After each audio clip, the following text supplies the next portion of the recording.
Review time, partner. And I'm gonna show you how to win the climate change debate every single time. Some of you say climate change, you mean global warming? Don't matter. You're gonna find out. There are many common beliefs about what climate change actually is.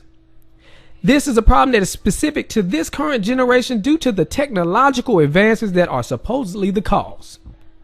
There's a high amount of activism going on about stopping man-made climate change. But I'm going to show you why this is a waste of time. Climate change and global warming are not the same things. Let's look at the definitions. Based on Global Warming, the Unabridged Guide, global warming is the rise in the average temperature of Earth's atmosphere and oceans since the late 19th century and its projected continuation. This rise in temperature is due to the activities of humans, and that is from a 95% consensus from scientists on a UN panel. In short, the definition of global warming is that the actions of humans are causing the Earth to get hotter, and it will eventually lead to the end of the Earth. It is not the same thing as climate change. Climate change is something that has been going on since the beginning of time. It is the natural fluctuation of the Earth's climate. We don't have any control of it. For example, who caused the Ice Age? Was it the dinosaurs? Who brought us out of the Ice Age? Was it the first human settlers that caused the Earth to thaw by the smoke signals and campfires, harming the ozone layer? If you think about it long in 2 minutes, you will realize it's not likely. The first claim I will debunk is this. Cow flatulence is causing the ozone layer to open and cause global warming. Now, many of you feel that this is just a ridiculous claim that I'm making up. If only that was the case. You see, the White House believes it. See, the White House wants to regulate cow farts. Vaccines are even being developed to decrease the amount of greenhouse gases being emitted. Greenhouse gases, I'm talking about cattle flatulence. Australian farmers are even signing their sheep and cattle up to get vaccinated for this purpose. Now let's use some common sense here. If cow or cattle flatulence is so dangerous to this planet, what happened when the dinosaurs were around? Oh yeah, see, dinosaurs are said to have roamed the planet for 165 million years. Over the span of 165 million years, you can safely figure that the accumulated population of dinosaurs exceeds that of cows and other cattle of this present time. You can also safely figure that dinosaurs are multiple times more massive than cows and any other animal on this planet. We can look at the recent discovery of the titanosaur for this reference. Titanosaur is said to be the largest animal to ever walk the planet. The point I'm making here is that dinosaurs would have emitted more greenhouse gases than cows due to their gargantuan size. They would also have emitted more gas over a time of 165 million years. According to the original claim, this should have caused many massive holes in the ozone layer. As you can see, the Earth is not in a ball of flames. And not only that, but we had an ice age, didn't we? We should have had an extremely hot age with those high amount of global warming causing factors, but we didn't. Simply put, the ice age we had was natural climate change. You got to understand that. This climate change happens without the actions of humans. Then another point you must understand, how did we get out of the ice age? Surely it was not because of campfires from settlers emitting gases into the ozone layer. The second claim is that human-caused global warming is causing the polar bears to almost go extinct. Some of them even saying they're going extinct. The idea is that global warming is melting the polar ice caps and is destroying their environment. This is causing them to die and even eat each other. Isn't that horrible? The polar bear has been the mascot for the cause of global warming for many years. But when looking at the numbers, the claims just don't add up. And then you can even see the pictures. They show you those sad little pictures. Oh, look, this polar bear right here. He is on the last piece of ice. Let's look at these numbers. In the 1950s, it was reported that there are 5,000 to 10,000 living polar bears in the world. Let's look in 2014. In the year 2014, it is reported that there are 22,600 to 32,000 living polar bears on the planet. That is 4 times the amount from the 1950s. Oh, it looks like the polar bears are doing all right. As far as their habitat is concerned, let's look at that. In 2007, Al Gore spoke intensely about scientific research he has seen and predicted the entire North Polar ice caps will vanish in 5 years. Well, if we look at the data from 2013, we see that the polar ice caps are still there and they have increased from the last year. The third claim is that we actually have to do something to stop global warming. There are billions of dollars being spent and solutions being created to stop global warming. Politicians are making speeches about going green by using wind and solar so we can cut down the carbon emissions. This sounds nice, and I would love to have every home powered by solar panels.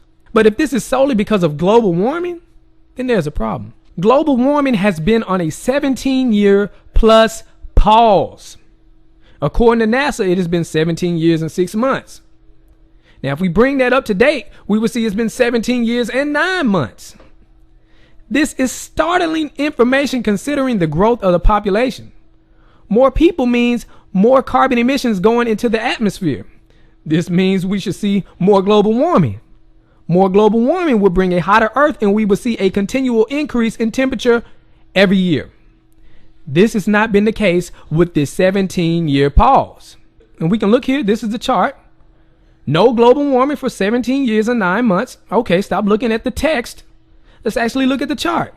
Temperatures going up, temperatures going down. This is from 1997 to 2014. Let me move this up for y'all. How do you explain this? Goes up, down, up, down, up, down, up, down, up, down, up, down, up, down. Now, if it was global warming, it should do like this. Look at the little arrow. It's going up. Uh-oh, it's going up. It's still going up. Oh my gosh, it's going up, y'all. That's what global warming looks like. Not this indecisive up and down for no reason. Well, there is a reason. It's just regular climate change. And then we look here, this little ugly old chart, blurry as heck. Okay, absolutely no warming since 1998. Less than 1 degree warming since 1978. Look at this chart. You guys are running around talking about global warming. Oh, we got to watch out. We got to go green. You better buy that green bag. What? You know, they get the charts and then they say, look at this. Look, it went down. It's down and then it just went up. It's one little part of the chart and it gets you scared. It's off the charts, guys. It's off the scale. Then you move it back, you see no global warming for 17 years and 9 months. Get on somewhere with that. And then you talk, remember, emphasis. Less than 1 degrees? Really? Let's look at the computer models. A lot of people think computers going to take over the world. Probably no time soon with the way they're acting with this. Well, especially with this. The computer models were wrong. You see all these little scribbles. Look like color pencils, maybe crayons. Definitely color pencils. Look here. Look at the reality. Reality is this right here. It's where we at. What they predicted is all this. Way off. That's 44 of the latest climate models. Yeah, let's look at this one. The catastrophic errors. How 36 out of the 38 most important climate computers forecast doom that never was. There they go again with all them little crayon colors. The colored lines. The world's most respected computer forecast of our planet's temperature since 1980. The black line. The real recorded temperature showing how predictions which dictated world green policies got it so monumentally wrong. Former NASA scientist Dr. Roy Spencer says the climate models used by government agencies to create policies have failed miserably. Spencer analyzed 90 climate models against surface temperature and satellite temperature data and found that more than 95% of the models have over forecast the warming trend since 1979. Well, dang, doggone it. We just saw 2 charts and then we see this right here. Look at this. We already know the deal. The little colored pencil, crayon looking stuff. Let's bring it back to the point. We should be seeing a continual increase in temperature every year since we are seeing an increase in continual supposed global warming causing factors. We have more cars on the road than ever. According to a study by Ward's Auto, the population of cars on the road is over 1 billion. What happened there, guys? And if you haven't noticed, we have experienced record-breaking cold temperatures recently around the world.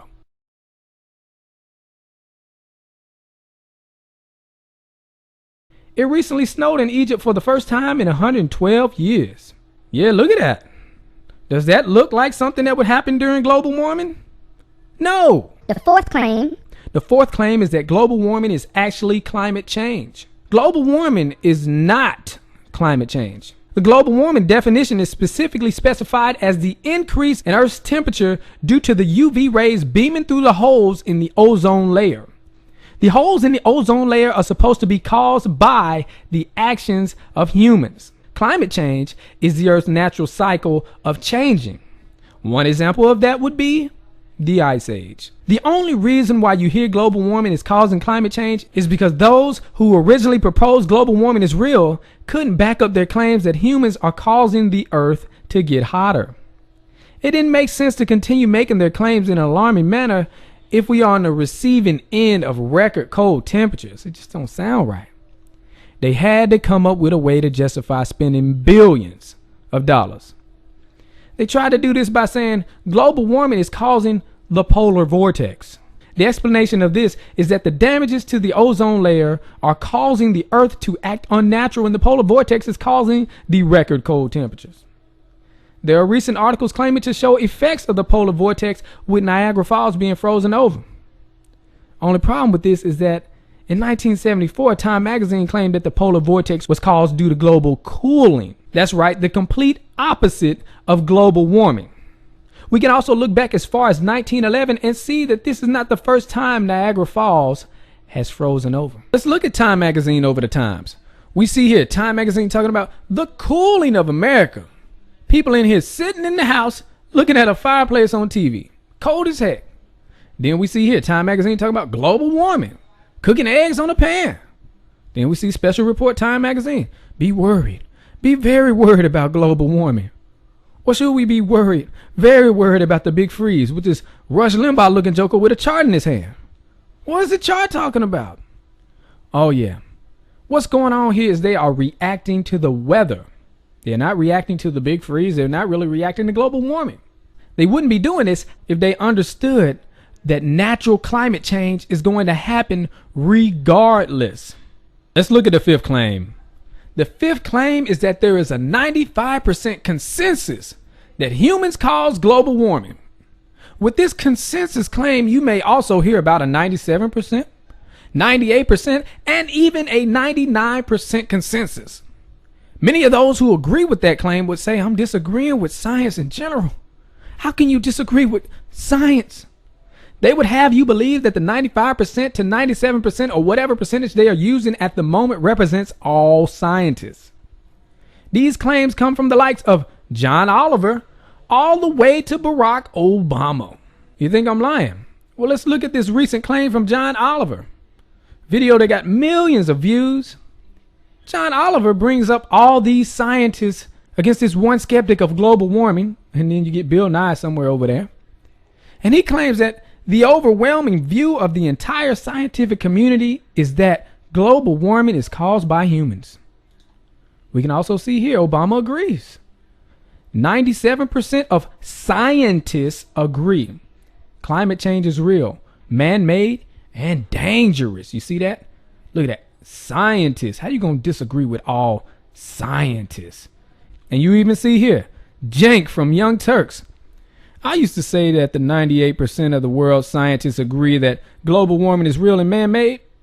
It turns out it's a little over 99.8%. Really? We can look at Michio Kaku, the physicist. Climate change is the 800-pound gorilla in the living room that the media dances around. But in the scientific community, it's a settled question. You see that? It's settled. 95% of scientists believe this is happening. With 100% confidence, temperatures are rising. Wow. He said settled question, 95%, remember that. Then he said 100% confidence, temperatures are rising. We already been through that. We saw the temperatures are not rising, but whatever. Where are they getting this from? Because when we look closer, we will see that these claims are not true. Majority of scientists do not agree with man-made climate change. See, that original claim of a 95% consensus agreeing on human-caused global warming comes from a UN panel. They are specifically known as the Intergovernmental Panel on Climate Change. the IPCC. And it is often claimed that there are 4,000 scientists who reviewed the reports.